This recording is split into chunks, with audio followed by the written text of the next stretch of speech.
Hey, David, this is Todd. Hope you're doing well. I logged into your software and I just made a copy of your plan. So you'll see it here as David Wynn Herman, Refinance KT Support. So it's the same plan. I just hit the duplicate client to copy it so I could edit it. I went through and I took off the three other debts since they're not relevant. And I just adjusted the current liability so that it's a 30-year fixed at 4%, 197,262 and 941.76. And I did that right here under details. Now I'm going to go over to the Borrow tab, and on your current, you'll notice you got 360 months to go. So you got a brand new mortgage right here, and we can do everything with the calculator. Everything you can do with the calculators now, you can do within the software. So it says here you want to pay double the principal starting in May, June, or July, and you want to see how that works.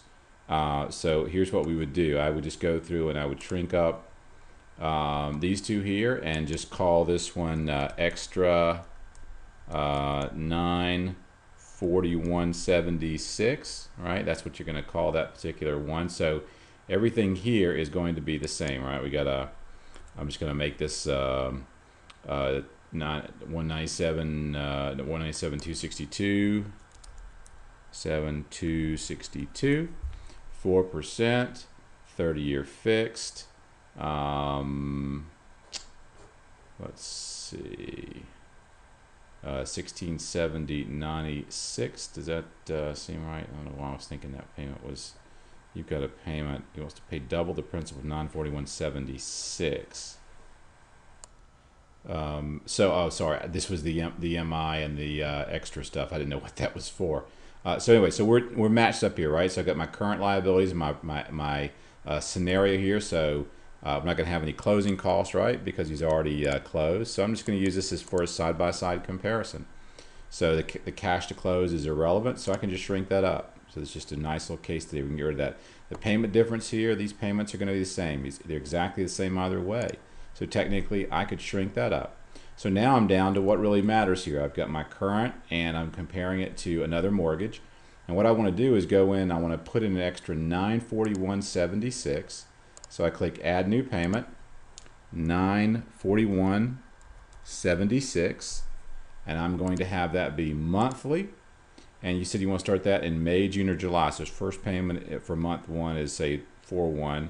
So June would be 5, 6, or 7. So I can come in here. I'll just say start this in month 2 and pay it until the loan is paid off. And I click the save. So now it's gone through and added that extra payment over here. I'm going to click repaying because I want that extra payment to go towards repaying his debt. And then I can come out and look at the difference here. So I can go out whatever time period. Why don't we say 13 years. All right, you can see the payments. He spent 250, 245 here, 357 here. House value is still 209. We'll see it 0. Mortgage liability is 139 versus 0. So he's actually paid off and had a little extra, and that went into his savings account. So his equity is 69 versus 209. So his wealth impact, he's positive 34,424. That's what I would use, and that kind of gives you a simple way to compare and show him the actual impact of the savings is that interest savings over time. If you want to show this on an after-tax basis, you would want to take your monthly payment and expand the tax differential here, and then you can see it's gonna reduce the savings a little bit because he's paying off early. He's losing a little bit of that tax benefits. If I shrink that up and you're just showing just purely a pure side-by-side, that's the cleanest, simplest way to do it right there, current, proposed, and I can create a nice little report for him showing that he would be debt-free in 130 months, so really about 10 years.